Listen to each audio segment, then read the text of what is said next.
सांसद आदिवासी होगा, विधायक आदिवासी होगा, यहाँ का कलेक्टर आदिवासी होगा, मंत्री आदिवासी होगा, एसपी आदिवासी होगा, बीडीओ सीओ दरोगा सब कोई आदिवासी होगा।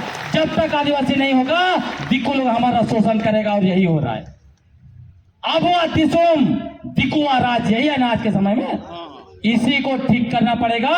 और ये जो पंचायत राज विभाग अभी जो प्रोजेक्ट बना दिया, आदिवासी ग्राम सभा, पारंपरिक ग्राम सभा, उनके लिए प्रोजेक्ट है, पैसा है, इसको याद करिए। इसीलिए हमें ये लड़ाई स्वायत्ता की लड़ाई है, उस दिशा में हम लोग जा रहे हैं। किसको हम लोग विरोध करेंगे और किसको बचाएंगे, आपको मैं बताना चाहता हूं। ये लोग बोलते हैं पंचायत का कानून सिर्फ और सिर्फ राज्य सरकार को बनाने का अधिकार है। ये लोग बोलता है कि संविधान की 7वीं अनुसूची में पंचायत है, इसलिए सिर्फ राज्य सरकार ही बना सकती है कानून। मैं आपको बताना चाहता हूं, इन लोगों का आर्गुमेंट, इनका जो बात है धराशायी हो जाता है। यदि 7वीं अनुसूची ही सही होता तो 1992 में जब 9वें अध्याय आया संविधान में संशोधन करके, उस समय में संविधान का अनुच्छेद 243 उसकी व्यवस्था नहीं की जाती। क्यों उसको डाला गया और उसमें रोका गया, कहा गया कि सामान्य पंचायत जो है कि आदिवासी क्षेत्र में लागू नहीं हो सकता है, उसके लिए केंद्र सरकार कानून बनाएगा। जब राज्य सरकार को पंचायत कानून बनाने का अधिकार था तो पैसा कानून केंद्र सरकार ने क्यों बनाया? दूसरा, जब राज्य सरकार ने, जब झारखंड नहीं बना था, उस समय में 7वीं अनुसूची का उपयोग करते हुए बिहार पंचायत अधिनियम 1993 बनाया, वहां पे चुनाव के लिए शुरू किया। तब डॉक्टर वसुदेव बेसरा, एन.एस. मुर्मू, दो महान व्यक्ति हुआ करते थे संथाल समुदाय से। इन लोगों ने पटना हाईकोर्ट में चुनौती दिया। उन्होंने कहा संविधान का अनुच्छेद 243 के तहत पंचायत चुनाव आदिवासी क्षेत्र में नहीं हो सकता है। पटना हाईकोर्ट को रोक लगाना पड़ा, इसीलिए पैसा कानून हमारे लिए बना। दिक्कुओं का पंचायत व्यवस्था हमारे यहाँ नहीं चल सकता है। हमारा अपना व्यवस्था है, पढ़ा व्यवस्था, हमारा अपना मुंडा व्यवस्था है, वही चलेगा। इसीलिए पैसा कानून बनाया गया। साथियों, अब मूल बात यहां समझना यह है, हम लोग निरंतर कह रहे हैं झारखंड पंचायत राज अधिनियम 2001 असंवैधानिक है, असंवैधानिक तरीके से यहां पर लागू किया गया है। इसके 3 कारण हैं। असंवैधानिक किसको बोलते हैं? असंवैधानिक हम लोग उसी को बोलते हैं जब संविधान की मूल भावना के साथ छेड़छाड़ की जाती है, संविधान के उसूलों के खिलाफ काम किया जाता है और संविधान में प्रावधान जो है उसके खिलाफ किया जाता है। झारखंड पंचायत राज अधिनियम में यही हुई है। इस अधिनियम के द्वारा संविधान के 3 अनुच्छेदों का उल्लंघन हुआ है। पहला कौन सा? पहला अनुच्छेद है 243 क्योंकि उसमें स्पष्ट है कि आदिवासी क्षेत्र में, अनुसूचित क्षेत्र में पंचायत के उपबंधों का विस्तार करने का अधिकार सिर्फ और सिर्फ संसद को है, विधानसभा को नहीं है, विधानमंडल को नहीं है। उसके बावजूद 2001 में झारखंड विधानमंडल ने कानून बनाया और हमारे ऊपर इन्होंने लाद दिया, इसीलिए यह असंवैधानिक है। दूसरा, संविधान का अनुच्छेद 244 का हनन हुआ है। 244 क्या बोलता है? चूंकि अनुसूचित क्षेत्र में यहां का प्रशासन और नियंत्रण संविधान के अनुच्छेद 244 और 5वीं अनुसूची के तहत होगा।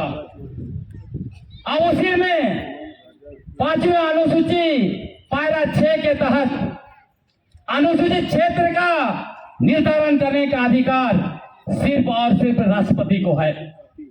लेकिन क्या कर दिया गया झारखंड पंचायत राज अधिनियम के तहत? उसका धारा 1-2 देखिए, उसमें लिखता है यह अनुसूचित क्षेत्र में नहीं, ये नगर निगम क्षेत्र में लागू नहीं होगा। ये कंटोनमेंट एरिया में लागू नहीं होगा, जबकि पेशा कानून में कहीं नहीं लिखा है। पेशा कानून में लिखा है ये पूरे अनुसूचित क्षेत्र के लिए है, यहां नगर निगम और कंटोनमेंट का कोई मतलब नहीं होता है। मतलब झारखंड पंचायत राज अधिनियम के द्वारा इन लोगों ने हमारा अनुसूचित क्षेत्र को कम कर दिया। जैसे रांची में नगर पालिका है, असंवैधानिक नगर पालिका, तो वहां पे जो है कि पेशा कानून लागू नहीं होगा। हम लोग बोलते हैं ये हमारा गांव है, रांची का 90% गांव मुंडाओं का था, वो गांव हमारे हैं, वहां पे पेशा कानून चलेगा। शहर तुमने बसाया, तुम्हारा शहर को हम स्वीकार नहीं करते हैं। वहां पे हम ग्राम सभा बनाएंगे, क्या बोलते हैं आप लोग? रांची के एक एक गांव को खोजेंगे, हम ग्राम सभा बनाएंगे। रांची अनुसूचित क्षेत्र बिल्कुल। ये जो है दिक्कू लोग क्या बोलता है, हम इस देश को हिंदू राष्ट्र बनाएंगे, ये हमारा है, अयोध्या हमारा है। उन्होंने खोजा, मैं इस बात इसलिए कह रहा हूं, बहुत सारे पत्रकार मुझे बोल रहे हैं पूरा शहर बस गया है, सारे लोग व्यवस्थित हो गए हैं, यहां पे आप सामाजिक द्वेष पैदा कर रहे हैं। मैं उनको मुंह तोड़ जवाब देना चाहता हूं, बोलता हूं, जब आज अयोध्या मुसलमानों का था, कागज उनके पास था, आपने वहां कहा ये हमारा पूर्वजों का है, आपने ले लिया, क्या आपने सामाजिक द्वेष पैदा नहीं किया? आप यूपी के एक एक मस्जिद में मंदिर ढूंढ रहे हैं, क्या हम अपने पूर्वजों की जमीन ना ढूंढेंगे? अपने पूर्वजों का गांव नहीं ढूंढेंगे? अपने पूर्वजों का खेत खलिहान नहीं ढूंढेंगे? इसीलिए मैं कहता हूं तुम जाके सारे मस्जिदों में मंदिर ढूंढो, हम जब अपनी गांव ढूंढेंगे, पूर्वजों की जमीन ढूंढेंगे, पूर्वजों का खेत खलिहान ढूंढेंगे, पूर्वजों का सरना स्थल ढूंढेंगे, तब समझ लेना उस दिन तुम्हारा मंदिर भी हमारा होगा, मस्जिद भी हमारा होगा, क्योंकि वो हमारी जमीन पर है। साथियों याद रखिए, लड़ाई बहुत बड़ी है, ये इसलिए हमें धर्म का जज्बा पहनाते हैं ताकि हमारा सारा इलाका, सारा पहाड़ निकल जाएंगे। तो इसलिए मैं कह रहा हूं, जब 5वीं अनुसूची का निर्धारण राष्ट्रपति का अधिकार है, आपने कैसे छीन लिया? उसके बाद 5वीं अनुसूची का मिनी असेंबली कौन है? आदिवासी टीएसी, ट्राइब एडवाइजरी काउंसिल कहते हैं। ये उसको कहा जाता है अनुसूचित परिवस्त्री परिषद, अनुसूचित जनजाति प्रवस्त्री परिषद, टीएसी, ट्राइब एडवाइजरी काउंसिल। तो अनुसूचित क्षेत्र के लिए कोई भी नियम कानून बनेगा वो टीएसी में जाएगा, क्योंकि हमारा वो असेंबली है। जेपी RA1 को वहां नहीं भेजा गया, तो आप सोचिए इन्होंने JPRA के द्वारा संविधान के अनुच्छेद 244(1) और 5वीं अनुसूची का उल्लंघन किया। तीसरा, जो कि झारखंड पंचायत राज अधिनियम एक अलग कानून है, स्वतंत्र कानून है, क्योंकि इसमें राज्य सरकार को बनाने का अधिकार नहीं था, इन्होंने बनाया। पेशा कानून केंद्रीय कानून है।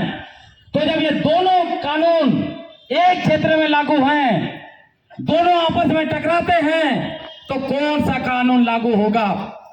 भारत का संविधान अनुच्छेद 254 बहुत स्पष्ट बोलता है कि संसद द्वारा पारित कानून लागू होगा, और यदि विधानसभा का कानून लागू करना है, उस स्थिति में महामहिम राष्ट्रपति से अनुमोदन करवाना पड़ेगा। JPRA को अनुमोदन नहीं करवाया गया, उसके बावजूद लागू किया गया है, मतलब भारत के संविधान का अनुच्छेद 254 का भी अवहेलना हुआ है। आप सोचिए, जो कानून भारत का संविधान 3 अनुच्छेद का उल्लंघन किया है, उस संविधान, उस कानून को हम असंवैधानिक बोलेंगे? नहीं बोलेंगे तो क्या बोलेंगे? जो लोग NGO चलाते हैं, NGO समूह, कुछ लोग पंचायत विभाग में अभी से जो है कि मास्टर ट्रेनर या क्या क्या बन गए हैं वो लोग, और कुछ दिक्कू लोग जो पंचायत विभाग से अभी से पेशा के नाम पर 13,000 आदिवासियों का गांव का ट्रेनिंग के नाम से उनको पैसा मिलेगा की दृष्टि लगाए हुए, वही लोग हम लोग को बदनाम कर रहे हैं और बोलते हैं JPRA ताकि उनको पैसा मिलेगा। और अभी आप देखिएगा, आपका ग्राम सभा से फोटो बनवा के, वीडियो बनवा के पंचायत विभाग को भेजा जा रहा है। उसको रोकना होगा आपको। क्यों? मैं बताता हूं। हमारे पूर्वज लोग किसी का गुलामी नहीं किया।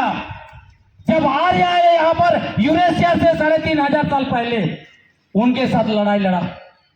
जब मुगल आए, उनको भी हमारे इलाके में घुस नहीं पाए, उनका ताकत नहीं था, वो डर गए। लड़ाई भी हुआ। यहां इसके बारे में चर्चा हुआ कि महिला लोग कैसे पुरुष का ड्रेस पहन के लड़े थे। जब अंग्रेज आए तो हमारे पूर्वज हैं जिन्होंने अंग्रेजों का रास्ता रोका और कहा ये इलाके हमारे हैं, यहां तुम्हारा शासन नहीं चलेगा। वो दिक्कू लोगों ने नहीं कहा जो कहते हैं आज हम सबसे बड़े राष्ट्रभक्त हैं। उन लोगों ने मुगलों की गुलामी की, उन लोगों ने अंग्रेजों की गुलामी की, लेकिन हमारे पूर्वजों ने अपना खून देना, अपना जान देना स्वीकार किया, लेकिन अंग्रेजों की गुलामी नहीं की। लेकिन आज हमारे समाज के कुछ दलाल लोग अपने राजनीतिक और आर्थिक हित साधने के लिए हम लोग का ग्राम सभा को, पारंपरिक ग्राम सभा का वीडियो बना के ग्राम सभा को, पंचायत विभाग को भेज रहे सरकार को। क्या सरकार का हम गुलाम है? याद रखिएगा, जिस दिन पंचायत विभाग आपको नियंत्रण कर लेगा, जिस दिन सरकार आपको नियंत्रण कर लेगा, आपका कुछ नहीं बचना है। हम स्वायत्त हैं। अबुआ दिसुमा क्यों आया? यही हमारा स्वायत्ता की वजह से। झारखंड राज्य अलग क्यों मांगा गया?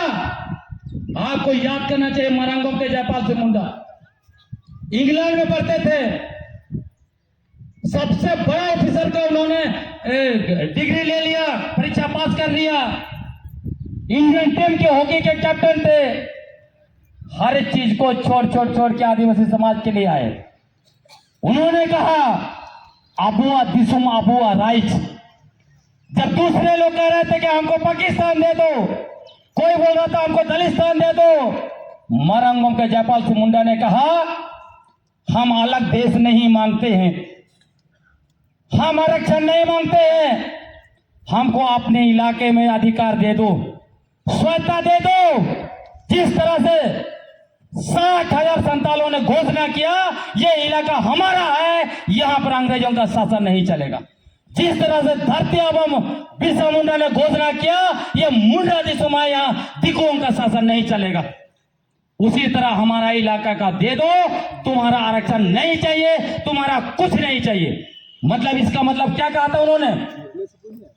इसका मतलब उन्होंने ये कहा अबुआ दिसुम अबुआ राइज का कल्पना किया था मरांगों के जयपाल सिंह मुंडा का। उनका कल्पना यह था अबुआ दिसुम अबुआ राइज का मतलब आदिवासी इलाके में एमपी आदिवासी होगा, सांसद आदिवासी होगा, विधायक आदिवासी होगा, यहाँ का कलेक्टर आदिवासी होगा, मंत्री आदिवासी होगा, एसपी आदिवासी होगा, बीडीओ सीओ दरोगा सब कोई आदिवासी होगा। जब तक आदिवासी नहीं होगा दिक्कू लोग हमारा शोषण करेगा और यही हो रहा है। अबुआ दिसुम दिकुआ राज यही है ना आज के समय में। इसी को ठीक करना पड़ेगा। और ये जो पंचायत राज विभाग अभी जो प्रोजेक्ट बना दिया आदिवासी ग्राम सभा, पारंपरिक ग्राम सभा, उनके लिए प्रोजेक्ट है, पैसा है, इसको याद करिए। इसीलिए हमें ये लड़ाई स्वायत्ता की लड़ाई है, उस दिशा में हम लोग जा रहे हैं।